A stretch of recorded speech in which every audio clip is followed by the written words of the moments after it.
بسم اللہ الرحمن الرحیم۔ السلام علیکم ورحمۃ اللہ وبرکاتہ۔ قصص الانبیاء سیریز کی 21ویں قسط حصہ نہم کے ساتھ ہم حاضر ہیں۔ یہ ایک ایمان افروز اور سبق آموز سلسلہ ہے جس میں ہم انبیاء کرام علیہم السلام کے واقعات قرآن و حدیث کی روشنی میں بیان کرتے آئے ہیں، اور اب ہم دنیا کی عظیم ترین ہستی خاتم النبیین رحمت للعالمین حضرت محمد صلی اللہ علیہ وسلم کی مقدس سیرت طیبہ بیان کر رہے ہیں۔ آج کی اس قسط میں ہم جانیں گے حق و باطل کے دوسرے معرکے جنگ احد کے پس منظر، حالات و واقعات اور نتائج و اثرات بیان کریں گے۔ اللہ تعالی ہمیں سیرت النبی صلی اللہ علیہ وسلم کو سمجھنے اور اس پر عمل کرنے کی توفیق عطا فرمائے، آمین یا رب العالمین۔ جنگ کا سبب۔ جنگ بدر میں قریش کے بڑے بڑے سردار مارے گئے تھے، جس کا بدلہ لینے کے لیے مکہ کا بچہ بچہ تڑپ رہا تھا۔ ابو سفیان نے قسم کھائی تھی کہ جب تک بدلہ نہ لے لے سر پر پانی نہیں ڈالے گا۔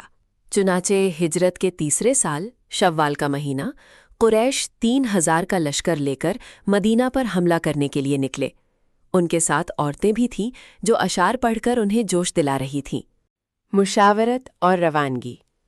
آپ سلام کا ارادہ تھا کہ مدینہ کے اندر رہ کر دفاع کیا جائے، لیکن نوجوان صحابہ اور ان لوگوں نے جو بدر میں شریک نہیں ہو سکے تھے خواہش ظاہر کی کہ دشمن سے شہر سے باہر نکل کر لڑا جائے۔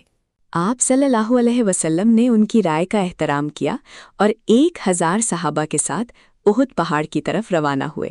راستے میں منافقوں کا سردار عبداللہ بن ابی اپنے 300 ساتھیوں کے ساتھ الگ ہو گیا، جس سے مسلمانوں کی تعداد صرف 700 رہ گئی۔ جبل رمات، تیر اندازوں کا پہاڑ۔ احد کے میدان میں پہنچ کر آپ صلی اللہ علیہ وسلم نے ایک پہاڑی درے پر 50 تیر اندازوں کو متعین کیا، جن کے سردار حضرت عبداللہ بن جبیر رضی اللہ تعالیٰ عنہ تھے۔ آپ صلی اللہ علیہ وسلم نے انہیں سخت ہدایت دی، چاہے ہم جیتیں یا ہاریں، جب تک میرا حکم نہ آئے تم نے یہ جگہ نہیں چھوڑنی۔ اگر تم دیکھو کہ پرندے ہماری لاشیں نوچ رہے ہیں تب بھی یہاں سے نہ ہلنا۔ جنگ کا آغاز اور مسلمانوں کی فتح۔ جنگ شروع ہوئی تو مسلمانوں نے پچھلی جنگ کی طرح کفار کو بھاگنے پر مجبور کر دیا۔ حضرت علی، حضرت حمزہ اور حضرت ابو دجانہ نے دشمن کی صفوں کو تہ و بالا کر دیا۔ کفار اپنا مال و اسباب چھوڑ کر بھاگنے لگے اور مسلمانوں نے مال غنیمت جمع کرنا شروع کر دیا۔ ایک بڑی غلطی۔ پہاڑی پر کھڑے تیر اندازوں نے جب دیکھا کہ دشمن بھاگ گیا ہے اور جیت ہو چکی ہے تو وہ مال غنیمت کی خاطر نیچے اترنے لگے۔ حضرت عبداللہ بن جبیر نے انہیں آپ صلی اللہ علیہ وسلم کا حکم یاد دلایا، مگر اکثر لوگ یہ سمجھ کر نیچے چلے گئے کہ اب جنگ ختم ہو چکی ہے۔ صرف چند صحابہ وہاں باقی رہ گئے۔ خالد بن ولید کا جوابی حملہ۔ کفار کے سواروں کے دستے کی قیادت خالد بن ولید کر رہے تھے، جو اس وقت تک مسلمان نہیں ہوئے تھے۔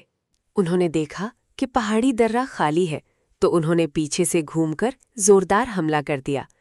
ادھر بھاگے ہوئے کفار بھی پلٹ آئے اور مسلمان دونوں طرف سے گھر گئے۔ اچانک پاسا پلٹ گیا اور مسلمانوں میں افراتفری پھیل گئی۔ حضرت حمزہ کی شہادت۔ اس جنگ میں آپ صلی اللہ علیہ وآلہ وسلم کے پیارے چچا حضرت حمزہ کو وحشی، ایک حبشی غلام نے نیزے سے شہید کر دیا۔ ہندا، ابو سفیان کی بیوی نے غصے میں حضرت حمزہ رضی اللہ تعالیٰ عنہ کا سینہ چاک کیا اور ان کا جگر چبایا۔ یہ منظر دیکھ کر آپ صلی اللہ علیہ وسلم کو سخت دکھ پہنچا۔ آپ صلی اللہ علیہ وسلم نے فرمایا کہ اللہ کے نزدیک حمزہ سید الشہداء، شہیدوں کے سردار ہیں۔ حضور صلی اللہ علیہ وسلم پر حملہ اور دفاع۔ دشمنوں نے براہ راست آپ صلی اللہ علیہ وسلم کو نشانہ بنایا۔ آپ صلی اللہ علیہ وسلم پر پتھر برسائے گئے، جس سے آپ کے دندانے مبارک شہید ہوئے اور خود کی کڑیاں آپ صلی اللہ علیہ وسلم کے رخسار مبارک میں دھنس گئیں۔ آپ صلی اللہ علیہ وسلم ایک گڑھے میں گر گئے۔ دشمنوں میں یہ افواہ پھیل گئی کہ نعوذ باللہ نبی کریم صلی اللہ علیہ وسلم شہید کر دیے گئے، جس سے صحابہ کے حوصلے ٹوٹنے لگے۔ لیکن پھر حضرت کعب بن مالک رضی اللہ عنہ نے آپ صلی اللہ علیہ وسلم کو دیکھا اور آواز دی اے مسلمانوں، ہوش ہو جاؤ، اللہ کے رسول زندہ ہے۔ جان نثاری کی مثالیں۔ صحابہ کرام نے آپ صلی اللہ علیہ وسلم کے گرد انسانی ڈھال بنا لی۔ حضرت طلحہ نے دشمن کے وار اپنے ہاتھوں پر روکے، یہاں تک کہ ان کا ہاتھ مفلوج ہو گیا۔